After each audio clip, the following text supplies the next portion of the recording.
Good morning बच्चों, class 12 सभी बच्चे ध्यान से देखें। फर्स्ट पेपर में आपको हम पढ़ा रहे थे कल व्हाइट फास्फोरस P4 सफेद फास्फोरस पूरा हो गया था। दो विधियां, एक आर की विधि जिसको हम लोग कहते थे पुरानी विधि, दूसरी विद्युत तापीय विधि जिसको हम लोग कहते थे आधुनिक विधि। दोनों विधियां हो गई थी। आज हेडिंग डालना है सभी बच्चों को लाल फास्फोरस। लाल फास्फोरस हेडिंग डालो लाल फास्फोरस, जिसका अणुसूत्र होता है ओनली P। लाल फास्फोरस का अणुसूत्र क्या होता है? P होता है। तो लिखिए नंबर 1 हेडिंग डालो बनाने की विधि। बनाने की विधि,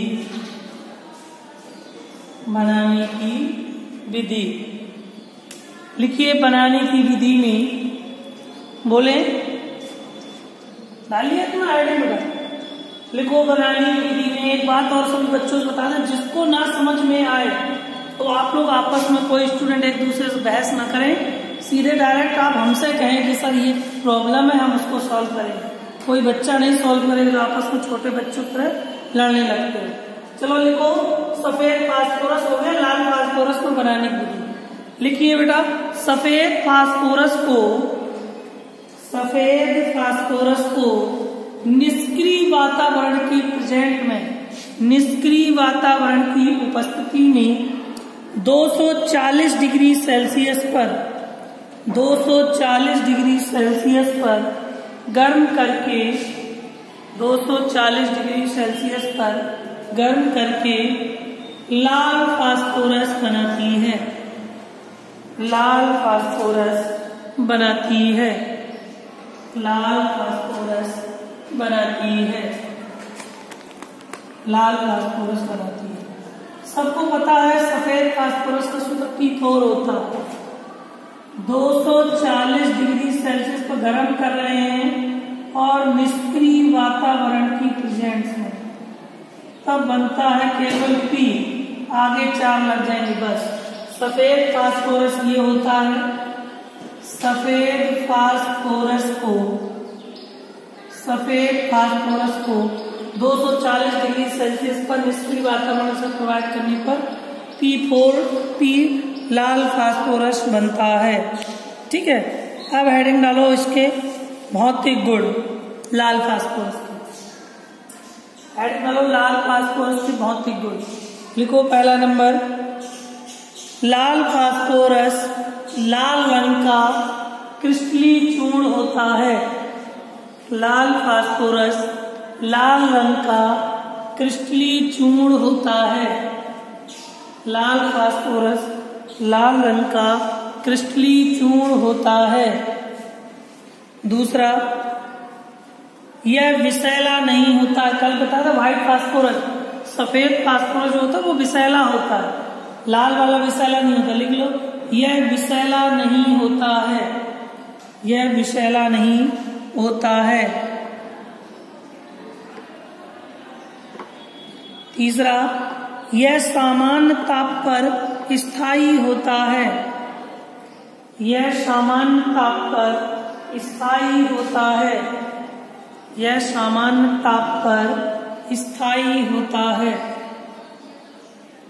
सामान्य ताप पर स्थायी होता है। अगला नंबर, इसका आपेक्षिक घनत्व 2.2 होता है। इसका आपेक्षिक घनत्व 2.2 होता है।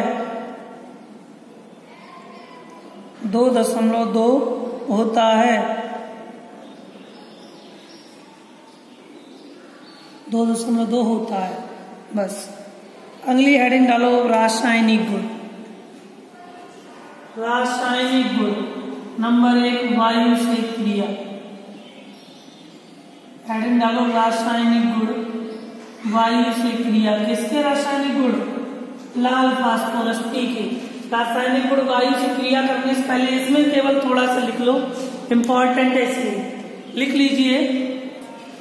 लिखिए, सफेद फास्फोरस की तुलना में, सफेद फास्फोरस की तुलना में यह बहुत कम क्रियाशील होता है। सफेद फास्फोरस की तुलना में यह बहुत कम क्रियाशील होता है। यह बहुत कम क्रियाशील होता है। यह वायु की उपस्थिति में 260 डिग्री सेल्सियस पर, यह वायु की उपस्थिति में 260 डिग्री सेल्सियस पर 260 डिग्री सेल्सियस पर प्रवाहित करके फास्फोरस पेंटा ऑक्साइड बनाती है। फास्फोरस पेंटा ऑक्साइड बनाती है। देखो बेटा, लाल फास्फोरस का फार्मूला P होता है। यह वायु के साथ क्रिया करती कितने पर? 260 डिग्री सेल्सियस टेम्परेचर पर गर्म करती है। और इसका मैंने बताया भी है कि सफेद फास्फोरस की तुलना में कम उच्च होती है। अब इससे क्रिया करके बनता है P4O10। एक और हमने फार्मूला बताया था P2O5, ये भी फास्फोरस पेंटा ऑक्साइड है और P4O10 भी। तो यहाँ पर 4 लग जाएंगे, P4O10 तो यहाँ 5 लग जाएंगे। नोट कर लीजिए, इसका नाम होता है बेटा फास्फोरस पेंटा ऑक्साइड। फास्फोरस पेंटा ऑक्साइड नोट कर लीजिए। जहां ना समझ में आए आप कमेंट्स करके पूछ सकते हैं, जो भी प्रॉब्लम है आप बता सकते हैं, ठीक है। दूसरा नंबर लिखो, क्लोरीन से क्रिया या हैलोजन से क्रिया करते हैं। हैलोजन जानते हैं कौन कौन होते हैं? 5 होते हैं, लेकिन यूज में 4 ही होते हैं। जो 5वां होता है क्लोरो ब्रोमो, आइडो एस्टेटीन। 1 2 3 4 5, लेकिन 4 का हम लोग यूज करते हैं। जो 5वां एस्टेटीन होता है वो रेडियो एक्टिविटी तत्व होता है, यानी रेडियो एक्टिव तत्व का नाभिकीय संरचना होता है, यहाँ यूज में होता है, ठीक है। भूल जाओ तो याद करने का एक तरीका है, फिर कल बाहर आई आंटी, ऐसे याद कर सकते हो। इन्हें हम लोग अक्वी गैस तत्व या हैलोजन या इंग्लिश में हैलाइड कहते हैं। क्या कहते हैं?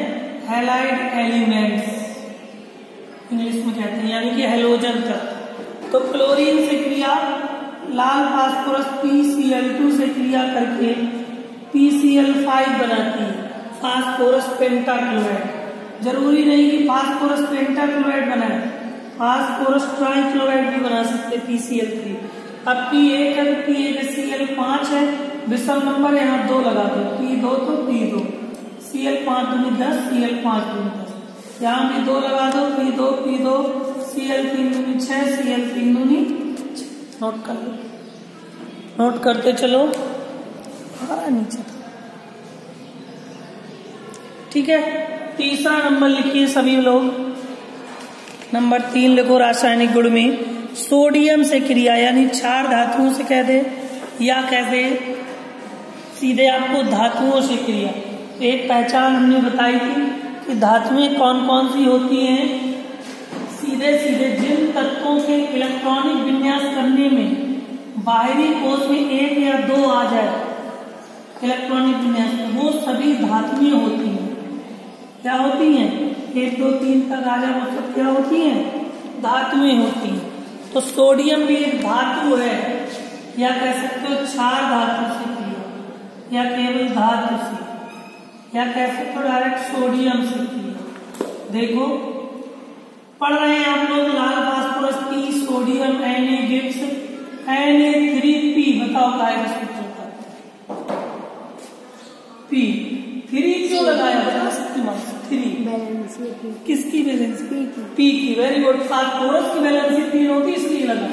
नाम लिख लो, सोडियम फॉस्फाइड। सोडियम फॉस्फाइड में सोडियम में 3 लग जाए। नोट कर लीजिए। नंबर 4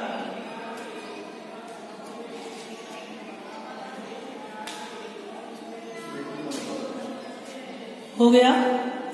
अगला नंबर 1 और लिख लीजिए, मैग्नीशियम धातु से क्रिया।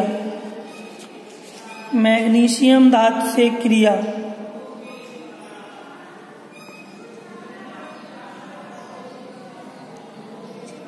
बना लो। Mg3P2 बनेगा, Mg3P2 बनेगा। हो गई सबकी। P plus Mg gives Mg3P2। इसका नाम हो गया मैग्नीशियम फॉस्फाइड। ठीक है, P2 Mg3 Mg3। ठीक है, लाल फास्फोरस में ज्यादा विशेष कुछ नहीं पूछता है। व्हाइट फास्फोरस में पेपर में इसलिए पूछता है कि उसकी जो आर्क या पुरानी विधि है या फिर आधुनिक या वो विद्युत तापी विधि, दोनों इंपॉर्टेंट इसलिए। मेन क्वेश्चन हम इसमें है, उपयोग लिखने से पहले हेडिंग डालो सफेद फास्फोरस P4 तथा लाल फास्फोरस P में अंतर, डिफरेंट। सभी बच्चे पहले लिख लेंगे P4, फिर P लाइन खींच लेंगे।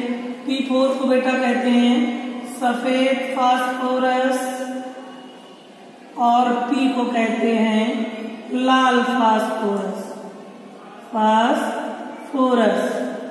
ठीक है, दोनों में डिफरेंट। पहला नंबर लिखिए।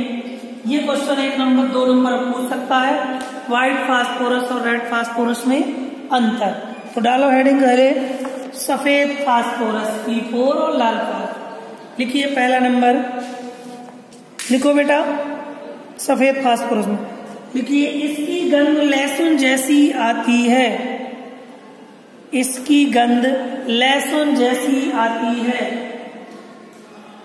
इसकी गंध लहसुन जैसी आती है। लाल फास्फोरस में लिख लो यह गंधहीन होता है। यह गंधहीन होता है। यह गंधहीन होता है। यह गंधहीन होता है। दूसरा नंबर लिख लो सफेद फास्फोरस विषैला होता है। पॉइजन होता है व्हाइट फास्फोरस में। सफेद फास्फोरस विषैला होता है। लिख लीजिए लाल फास्फोरस विषैला नहीं होता है। लाल फास्फोरस विषैला नहीं होता है।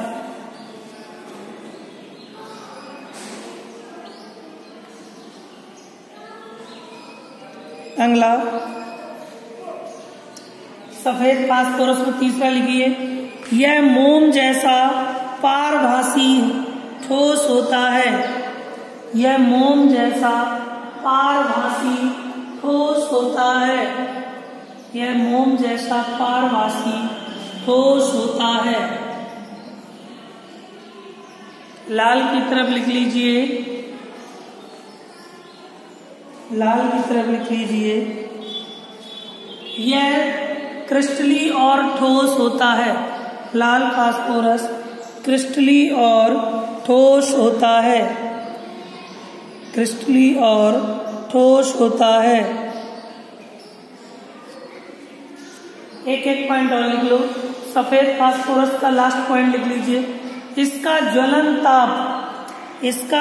ताप कम होता है। इसका ज्वलन ताप कम होता है।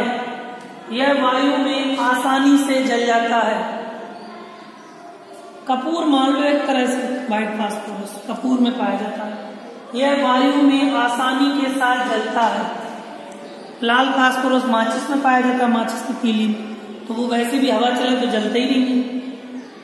व्हाइट फास्फोरस ये वायु में आसानी से जलता है। लाल फास्फोरस लिख लो इसका ज्वलन ताप उच्च होता है, यानी ज्यादा होता है। इसका ज्वलन ताप उच्च होता है। यह वायु में आसानी से नहीं जलता है। यह वायु में आसानी से नहीं जलता है। बस सभी बच्चे हेडिंग डालें फास्फोरस के उपयोग।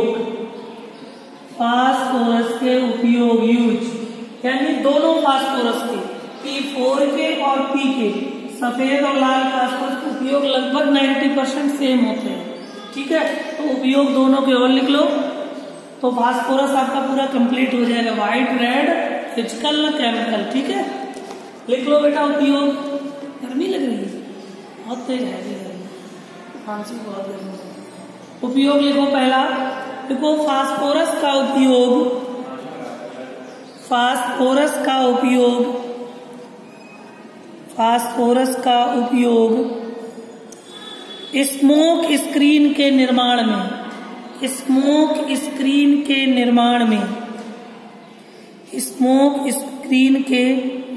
में। दूसरा नंबर, इसका उपयोग आतिशबाजी के निर्माण में भी किया जाता है। इसका उपयोग आतिशबाजी बनाने में भी किया जाता है। पटाखे? हाँ, ये पटाखे परमाणु। इसका उपयोग आतिशबाजी बनाने में भी किया जाता है। तीसरा, लाल फास्फोरस को माचिस उद्योग में उपयोग किया जाता है। लाल फास्फोरस का माचिस उद्योग में उपयोग किया जाता है। माचिस उद्योग में उपयोग किया जाता है। लास्ट पॉइंट लिख लीजिए, कैल्शियम फास्फाइड बनाने में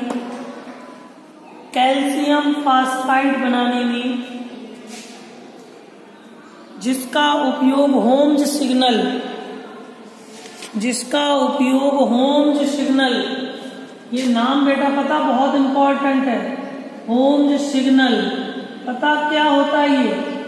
होम्स सिग्नल के उपयोग में जो पानी वाले जहाज होते हैं, एरोप्लेन जिसमें पानी के अंदर चलते हैं, उसमें से कम 1 किलोमीटर आगे तक जो भी खतरा होता है, ये सिग्नल जो होता है पहले से संकेत कर देता है।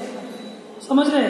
जैसे समुद्र में चलते हैं जहाज को, उसमें अगर होम सिग्नल लगा होता है, उस सिग्नल का वर्क क्या होता है कि आगे जो भी कोई बहुत बड़ी व्हेल मछली पड़ जाए या पानी के अंदर बहुत बड़ी पहाड़ी पड़ जाए, तो पहले से ये सिग्नल करने लगता है आगे ये बहुत बड़ा विशाल काय जानवर या पत्थर है, इससे टकरा जाएगा।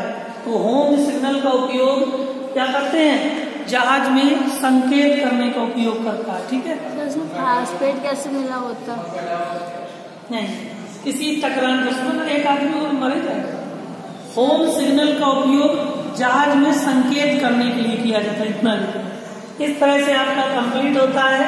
ठीक है, लाल फास्फोरस, व्हाइट फास्फोरस, जिसको जो दिक्कत हो आप कमेंट करके पूछ लें और अब सेकंड पेपर निकालिए। फर्स्ट में कोई दिक्कत हो तो आप पूछ सकते हैं।